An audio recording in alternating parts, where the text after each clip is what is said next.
Local news that matters. This is KC24 News Sunrise. Just ahead here on KC24 Sunrise, the law enforcement community is mourning yet another loss of a police officer. This time, a Davis police officer was shot and killed. We have the very latest. And the impact of President Trump's visit to the southern border. We're going to take a look at the latest reaction. And it is definitely foggy out there. Here's some look at the fog. That was from Highway 180 and Cedar in Fresno. Be careful if you head out the door this morning because those conditions, so that's going to be something like you're going to be hitting on the road.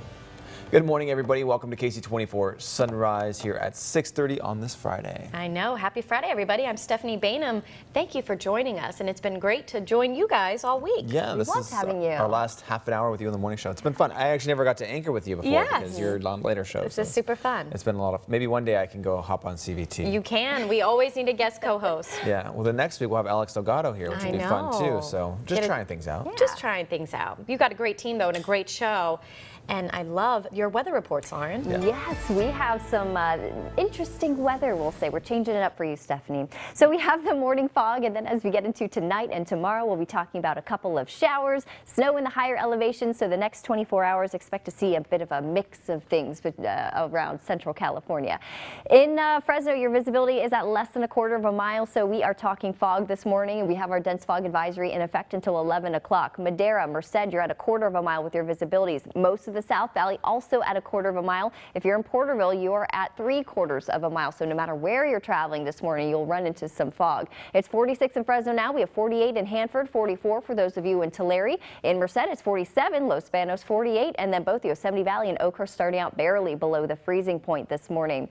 As you're heading out the door to the bus stop, it is chilly outside compared to yesterday, so we felt our temperatures drop a little bit. 45 degrees for your 7 o'clock temperature. Again, fog is going to be the main issue this morning. 61 degrees at 3 o'clock, so at least our afternoon temperatures are going to stay mild and above average. As I mentioned, we do have some showers heading our way, so I'll take a look at that coming up. First, we'll send it back to Stephanie and Joe. Developing out in Northern California, the Davis police force is mourning the loss of one of their own this morning after one of their officers was shot and killed. Police say 22-year-old Natalie Corona died after responding to a 3-car accident Thursday night in downtown Davis. Investigators say she was shot once she arrived on scene. Police say the suspected shooter was then found nearby dead in a home. Officers say the close-knit police department has been hit hard by this shooting. And I can tell you that I haven't seen anybody work harder in a part-time capacity and be more motivated to be a police officer than Natalie. Police say Corona just graduated from the police academy back in July of 2018. She was sworn in as an officer 2 weeks ago. The 13-year-old girl, a Wisconsin girl who has been missing since fall, was now found alive. Now the suspect here is in custody. Jamie Kloss had been missing since October 15th when officers found her parents murdered in their home. Investigators say the teen was found last night after the Barron County Sheriff's Department received word that she was possibly in a small housing development about 80 miles away from her home. The Douglas Sheriff's Department will hold a news conference today with more information about this case. Interested to see what happened there for sure. All right, we continue our coverage this morning of the partial government shutdown, now entering day 21. If the shutdown continues until tomorrow, it will become the longest in U.S. history. Now this morning, hundreds of thousands of federal workers will miss their paychecks. However, furloughed federal employees are expected to get back pay once the shutdown ends. Overnight, the Senate passed a bill which authorizes federal workers impacted to get that back pay. Senate Majority Leader Mitch McConnell says President Trump plans to sign it into law. Meantime, President Trump is back in Washington after his visit to the southern border. He was in Texas to gain support for his border wall.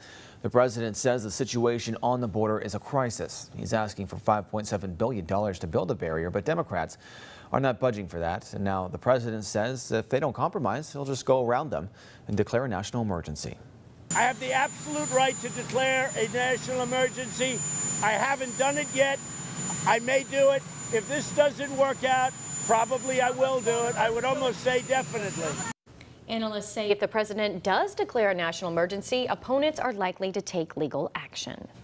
A drill held at the Port of entry gave a possible peek at what a shutdown of the U.S.-Mexico border could look like. U.S. Customs and Border Protection conducted the large-scale operational readiness exercise yesterday afternoon. Border personnel could be seen in riot gear, with some carrying shields in a line across the port's traffic lanes, temporarily stopping traffic. The drill lasted around 10 minutes, and vehicles traffic coming into the U.S. at the port of entry resumed shortly after this drill. This port is the border's busiest crossing, with about 110,000 people using it to enter the U.S. every day. You can stay with us here on KC24 on air and online at yourcentralvalley.com as we continue to cover the government shutdown. President Trump's former attorney, Michael Cohen, will testify publicly before Congress next month. The new Democratic chairman of the House Oversight Committee, Elijah Cummings, requested that Cohen testify. Cummings wants Cohen to answer a range of questions about his work for Trump, both during and after the election. Cohen is set to begin his 3-year prison sentence in March. He was found guilty of a host of crimes, including one stemming from payments to 2 women who claimed they had affairs with Trump. Cohen said in a statement that he was looking forward to giving his side of the story regarding his dealings with the president. Now in Money Matters, California's new governor Gavin Newsom has unveiled a budget plan for the upcoming fiscal year, and a majority of his investments are in education and health and human services. The $144 billion budget includes $80 billion for kindergarten through 12th grade schools, while the UC and CSU systems received increases of 7% and 8%. The governor also included funding for 2 years of free community college and universal preschool across the state. 1/4 of our kids live in districts that don't offer that in California. So we're going to put $750 million in one-time contributions to focus on retrofitting classrooms and making the kind of infrastructure investments that are needed in that space. The governor says he crafted the budget keeping in mind that a recession could be in the near future. So instead of locking the state into long-term financial commitments, most of the spending is a one-time. Meanwhile, in the South Valley, a man is recovering in the hospital after an officer-involved shooting in Visalia. It happened Thursday afternoon at the Visalia Mall parking lot near the JCPenney. Police say they were investigating a stolen car. They found the car in the parking lot and told the man inside to get out of the car. Officers say the men instead revved up his engine and backed up towards officers, so police shot him. The man was taken to the hospital and we're told he's in stable condition. Police say the suspect did not fire any shots at officers. The Tulare County Sheriff's Office will be conducting a criminal investigation. Fresno police are looking for a suspect who robbed a Domino's pizza delivery man. This happened last night at 11th and Grant. Investigators say the delivery man was getting out of his car when a Hispanic man brandished a firearm at him and demanded money. The suspect hit the victim across the head, then stole his wallet, car, keys, and pizza. The delivery man is expected to be okay. That's good. It's the last day, though, of the Consumer Electronics Show in Vegas. That's right. Such a fun show. The show has been debuting a ton of new technology. Samsung is showing a massive 219-inch TV. That's a screen measuring more than 18 feet. Crazy. This is called the Wall that you're looking at. The TV uses micro LED technology, which creates a brighter image using less energy than current televisions. I want to get one of those. I think it would look good. Yeah, I need a bigger living room, though. I need a bigger house. Yeah. KC24 sunrise time is 6:38. Stay with us, everybody. Still ahead, a rare sighting of orca whales off the Washington coast. Why experts say the species is in decline. And I do have your 4-day allergy forecast brought to you by the Allergy Institute and Dr. A.M. Minion. Levels are going to stay low today, tomorrow, Sunday, and Monday. Primary pollens, alder and juniper. We are talking about some dense fog this morning. Your forecast brought to you by SunPower by Quality Home Services is next.